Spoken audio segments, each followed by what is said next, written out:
Un clic, tu evangelio, con el Padre Fabio de Jesús Giraldo Ramírez.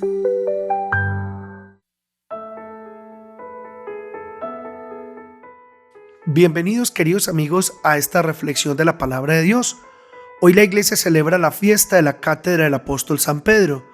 Les invito para que meditemos el evangelio de este día, tomado de San Mateo capítulo 16, versículos del 13 al 19. En aquel tiempo, al llegar a la región de Cesarea de Filipo, Jesús preguntó a sus discípulos: ¿quién dice la gente que es el Hijo del Hombre? Ellos contestaron: unos que Juan Bautista, otros que Elías, otros que Jeremías o uno de los profetas. Él les preguntó: ¿y vosotros, quién decís que soy yo? Simón Pedro tomó la palabra y dijo: tú eres el Mesías, el Hijo de Dios vivo. Jesús le respondió: dichoso tú, Simón, hijo de Jonás, porque eso no te lo ha revelado nadie de carne y hueso, sino mi Padre que está en el cielo. Ahora te digo yo, tú eres Pedro, y sobre esta piedra edificaré mi iglesia, y el poder del infierno no la derrotará. Te daré las llaves del reino de los cielos. Lo que ates en la tierra quedará atado en el cielo, y lo que desates en la tierra quedará desatado en el cielo. Palabra del Señor. Gloria a ti, Señor Jesús.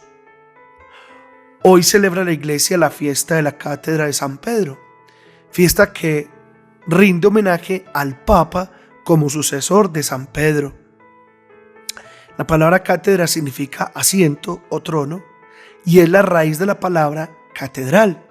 Y la catedral es la iglesia donde un obispo tiene el trono desde el que predica.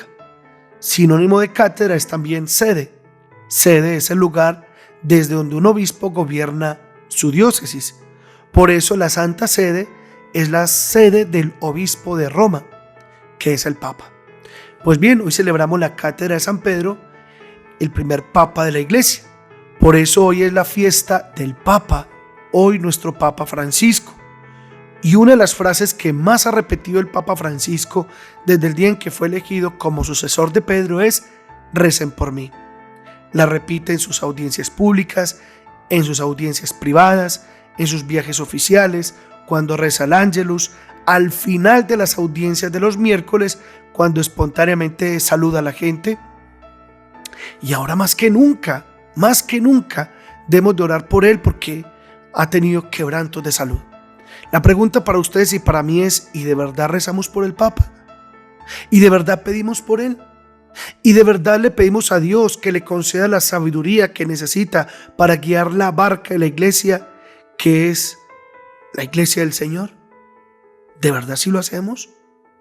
O más bien, no solo no rezamos, sino que en muchas ocasiones lo cuestionamos, o le criticamos, o le reprochamos por la manera como guía la iglesia del Señor.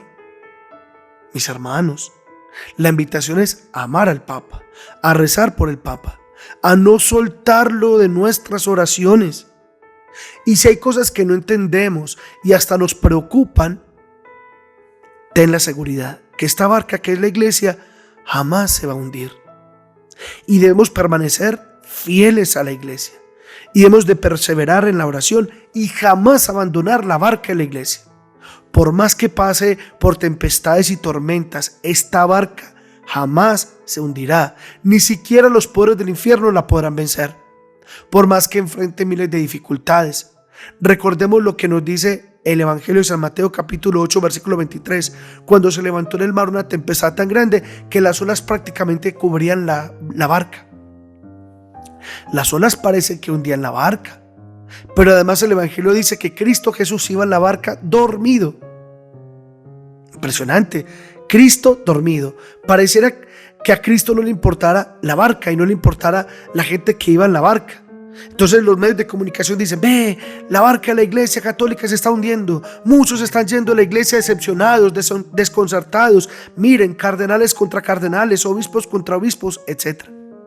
Pero no, la barca jamás se hundirá, nunca se hundió y no se hundirá. ¿Qué es lo que nos corresponde a nosotros como cristianos católicos cuando vemos que nuestra iglesia pasa por momentos difíciles? ¿Acaso es criticar? ¿Acaso es reprochar? ¿Acaso es irse de la iglesia? Es decir, tirarse al mar decepcionados. ¡No! Lo que hay que hacer es orar, hablar con Cristo, despertar a Cristo y decirle: Señor, nos hundimos, orar. Los apóstoles, en medio de su desespero, le dijeron al Señor: Señor, sálvanos que perecemos. ¿Cuántos también hoy en día dicen lo mismo? Señor, sálvanos que perecemos ya. Parece que ya perecemos, parece que ya la iglesia perece, se acabó, ya no hay opción, se mundanizó. Pero Jesús en aquella ocasión les dijo: ¿por qué teméis, hombres de poca fe? Hermanos católicos, escuchen la palabra de Jesucristo cuando a muchos se los está tragando la desesperación, el miedo, el terror de que la iglesia se está hundiendo. ¿Qué dice Jesús a los católicos? ¿Por qué teméis? ¿Por qué tienen miedo, hombres de poca fe?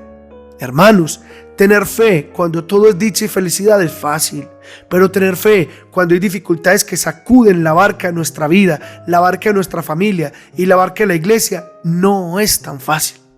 Y es ahí, en medio de la adversidad, donde demostramos qué tan grande y tan sólida es nuestra fe, porque sin fe no tendremos fuerzas para resistir las tormentas que tiene que pasar esta barca.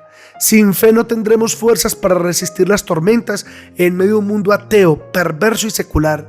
Por tanto, la fe es supremamente necesaria para afrontar lo que sea, pero sobre todo la adversidad. Hermanos, eso es lo que nos está haciendo falta. Cristo está en la barca, Cristo está en la iglesia, a pesar de que las olas parece que la hunden. Cristo está en la barca, Él no se ha bajado de la barca, Él no se ha ido de la barca, Él no ha abandonado la barca. Cristo está en la iglesia y la iglesia le pertenece, es su iglesia. Mateo 16:18, tú eres Pedro y sobre esta piedra edificaré mi iglesia. Mateo 28:20, yo estaré con ustedes todos los días hasta el fin del mundo. Por tanto, no hay nada que temer. Esta iglesia jamás se hundirá. Los poderes del infierno jamás van a prevalecer contra ella. Y en cualquier momento el Señor se despertará y calmará las tempestades que se hayan levantado en la iglesia. Lo importante es que nos mantengamos firmes en la fe. Y por favor, sigamos rezando por el Santo Padre. Que el Señor nos bendiga a todos en el nombre del Padre, y del Hijo, y del Espíritu Santo. Amén.